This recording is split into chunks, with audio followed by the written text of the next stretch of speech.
अस्सलाम वालेकुम स्टूडेंट्स, मैं हूं शुएब हसन। आज हम देखेंगे 9th क्लास के मैथ की exercise number 1.1।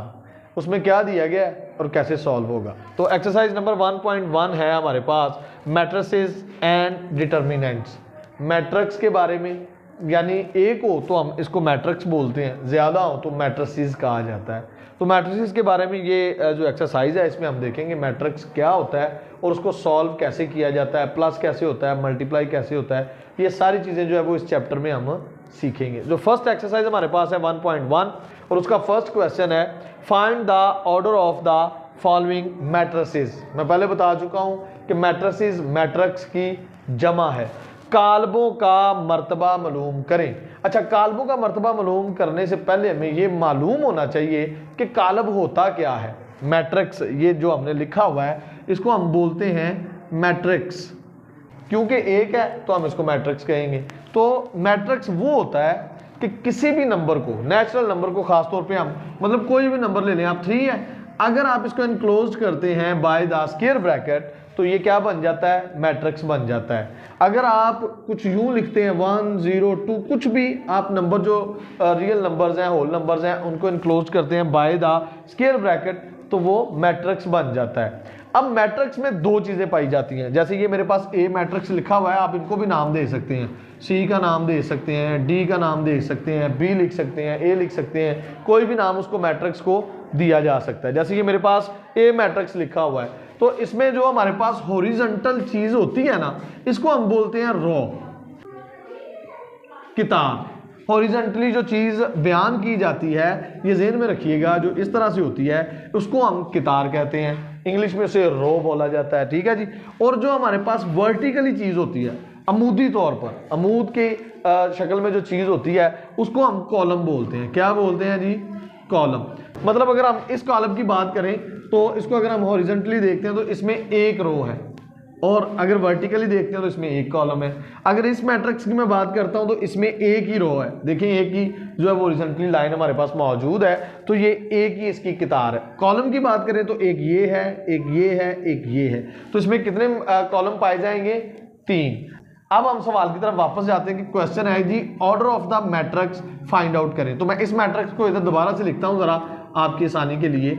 A is equal to है जी 2 5 3 6 और माइनस है 5 के साथ। रो को हम रिप्रेजेंट करते हैं स्मॉल m से और कॉलम को रिप्रेजेंट करते हैं हम स्मॉल n से, यानी स्मॉल m और स्मॉल n।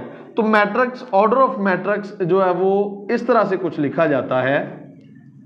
जब हम फाइंड आउट करेंगे इसको, is equal to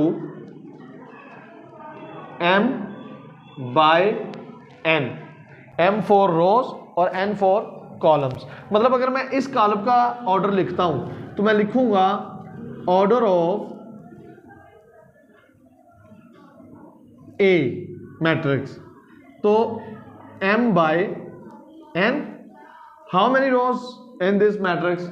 their are 2 rows. Horizontally हम देखेंगे इसमें कितनी रोज हैं, 2 बाय, और कॉलम कितने हैं? ये भी 2 हैं अगर हम देखेंगे वर्टिकली। तो ये इसका हमने फाइंड आउट कर लिया है ऑर्डर ऑफ मैट्रिक्स। और आप इस तरह से भी लिख सकते हैं A matrix has 2 rows and 2 columns. ये क्वेश्चन का आंसर आ गया है। ये जो पहला क्वेश्चन आपको बुक पे नजर आ रहा है, इन तमाम को आपने कुछ इसी तरह से लिखना है। एक और मैं आपको बता देता हूं, ये वाला जो मैट्रिक्स हमने लिखा था, मैं जरा साफ कर लूं।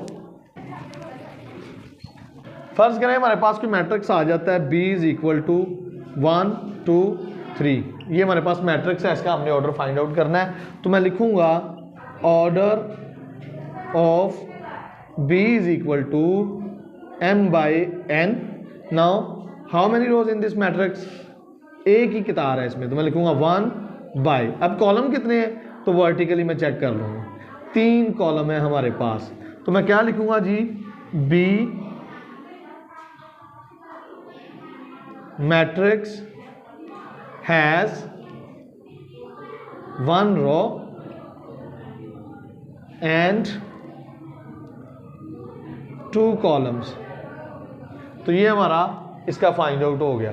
तो इसी तरह से आपने ये जो 5-4 क्वेश्चन दिए हुए हैं इनको सॉल्व करना है। मैं उम्मीद करता हूँ कि आपको कालब का यानी मैट्रिक्स का ऑर्डर फाइंड आउट करना पता चल गया है। समझ आई है तो लाइक शेयर कमेंट ज़रूर कीजिएगा और अपने दोस्तों के साथ ज़रूर शेयर कीजिएगा ताकि वो भी सीख सके। अल्लाह हाफिज़।